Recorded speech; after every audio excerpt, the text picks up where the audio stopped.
तो देखिए दोस्तों, यहाँ पर सक्सेसफुल का मैसेज आ गया है कि आपका जो आधार कार्ड है वो स्टेट बैंक ऑफ इंडिया के साथ में सक्सेसफुल सीडिंग हो चुका है और हमारा जो अकाउंट नंबर है उसका लास्ट का 4 डिजिट यहाँ पर शो हो रहा है। नमस्कार दोस्तों, अगर आपका भी अकाउंट एसबीआई बैंक में है और आप कहीं से भी आधार कार्ड के थ्रू अंगूठा लगा के पैसा निकालते हो लेकिन आपका पैसा नहीं निकलता है, तो इसका मतलब ये है कि आपका जो आधार कार्ड है वो बैंक के साथ में मैपिंग नहीं है या फिर सीडिंग नहीं है।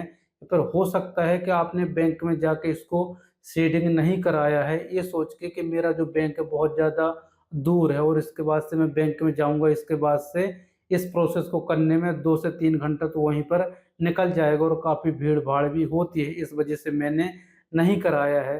तो दोस्तों, अब आपको टेंशन लेने की कोई भी ज़रूरत नहीं है। अब आपको बिना बैंक जाए आप घर बैठे बैठे ऑनलाइन ही अपने आधार कार्ड को बैंक के साथ में लिंक कर सकते हो या फिर सीडिंग कर सकते हो।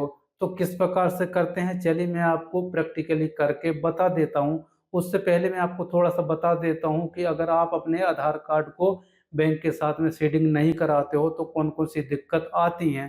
तो सबसे पहले तो अगर कोई स्टूडेंट है तो उसकी स्कॉलरशिप रुक जाती है, स्कॉलरशिप अकाउंट में नहीं आती है या फिर गवर्नमेंट का कोई भी पैसा हो जो कि गवर्नमेंट डायरेक्ट बेनिफिट ट्रांसफर के थ्रू आपके बैंक अकाउंट में भेजती है तो वो पैसा नहीं आता है। जैसे कि लाडली बहना योजना का पैसा हो गया या फिर जो किसानों की किस्त मिलती हैं या फिर और भी कोई अदर किस्त हो गई या फिर अदर बेनिफिट ट्रांसफर हो गया, वो पैसा वगैरह आपके अकाउंट में नहीं आ पाता है। इसी वजह से नहीं आ पाता है क्योंकि आपका जो आधार कार्ड है वो बैंक के साथ में शेडिंग नहीं है। तो किस प्रकार से करते हैं, चलिए मैं आपको प्रैक्टिकली करके बता ही देता हूँ। तो दोस्तों, सबसे पहले तो आधार की ऑफिशियली वेबसाइट पे आएंगे और इसके बाद से यहाँ पर अपना आधार नंबर डाल के सक्सेसफुल लॉगिन हो जाएंगे। इसके बाद से आपको यहाँ पर एक ऑप्शन मिलेगा बैंक सेटिंग स्टेटस, तो इस पे आपको क्लिक कर देना है।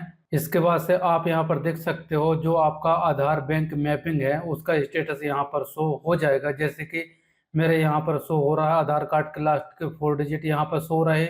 इसके बाद से यहाँ पर बैंक का नाम state bank of India show हो रहा है और जो बैंक सीडिंग स्टेटस है वो एक्टिव दिखा रहा है और किस डेट को मैंने ये जो लिंक कराया था उसकी डेट यहाँ पर शो हो रही है।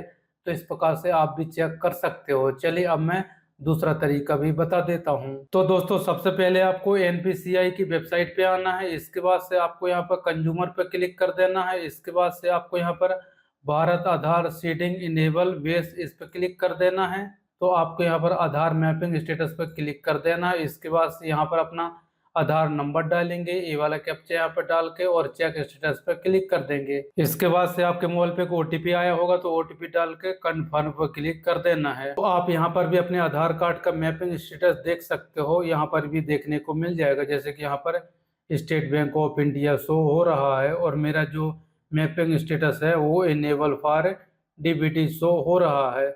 चलिए, ये तो कंफर्म हो गया कि हमारा जो आधार कार्ड है वो सक्सेसफुल बैंक के साथ में मैपिंग है या फिर सीडिंग है। अब इसके बाद से आपको आधार सीडिंग डी सीडिंग पर क्लिक कर देना है। इसके बाद से मैं यहाँ पर डी सीडिंग पर क्लिक कर लेता हूँ। इसके बाद से यहाँ पर अपना आधार नंबर डाल देता हूँ। इसके बाद से यहाँ पर मैं अपना state bank of India choose कर लेता हूँ क्योंकि मेरा जो आधार कार्ड है ना वो स्टेट बैंक ऑफ इंडिया के साथ में लिंक है। इसके बाद से मैं यहाँ पर अपना अकाउंट नंबर डाल देता हूँ, यहाँ पर दोबारा से अकाउंट नंबर डाल देता हूँ। इसके बाद से यहाँ पर टिक कर देता हूँ, ये वाला कैप्चा यहाँ पर डाल के और सबमिट पे क्लिक कर देता हूँ। इसके बाद से टर्म और कंडीशन आ जाएगा तो आपको थोड़ा सा स्क्रॉल डाउन करना है और इसके बाद से आपको यहाँ पर एग्री एंड कंटिन्यू पे क्लिक कर देना है। इसके बाद से आपके मोबाइल पे ओटीपी आया होगा तो ओटीपी डाल के कन्फर्म पर क्लिक कर देना है। तो दोस्तों, यहाँ पर एक मैसेज शो हो रहा है कि आपका जो आधार कार्ड है currently state bank of India के साथ में मैपिंग है। अगर आपको सही लगता है तो आपको कन्फर्म पर क्लिक कर देना है। इसके बाद से थोड़ा सा वेट करना है। तो इसके बाद से आप यहाँ पर देख सकते हो सक्सेसफुल आपका जो आधार कार्ड है वो successful state bank of India के साथ में डीसीडिंग हो चुका है।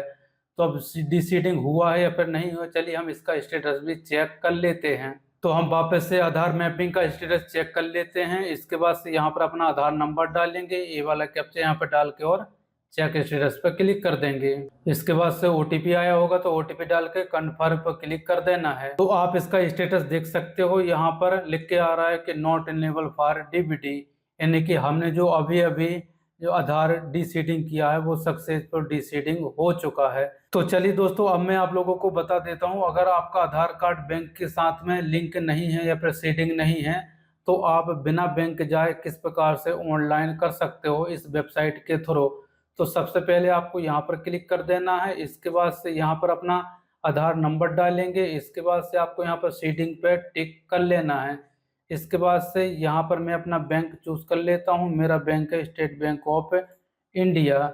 इसके बाद से मैं यहाँ पर फ्रेश पे क्लिक कर देता हूँ। इसके बाद से यहाँ पर अकाउंट नंबर डालूंगा, अकाउंट नंबर को दोबारा डालूंगा। इसके बाद से यहाँ पर टिक करूंगा, ए वाला कैप्चा यहाँ पर डाल के और सबमिट पे क्लिक कर देता हूँ। इसके बाद टर्म एंड कंडीशन को पढ़ लेंगे और थोड़ा सा स्क्रॉल करके नीचे आएंगे और आपको एग्री एंड कंटिन्यू पे क्लिक कर देना है। इसके बाद से मोबाइल पे ओटीपी आया होगा तो ओटीपी डाल के कन्फर्म कर देना है। इसके बाद से कन्फर्म। तो देखिए दोस्तों, यहाँ पर सक्सेसफुल का मैसेज आ गया है कि आपका जो आधार कार्ड है वो स्टेट बैंक ऑफ इंडिया के साथ में सक्सेसफुल सीडिंग हो चुका है और हमारा जो अकाउंट नंबर है उसका लास्ट का 4 डिजिट यहाँ पर शो हो रहा है। तो देखा दोस्तों, इस प्रकार से आप बड़े ही आसानी से बिना बैंक जाए अपने आधार कार्ड को बैंक के साथ में सीडिंग कर सकते हो। आपको बैंक जाने की कोई भी जरूरत नहीं है।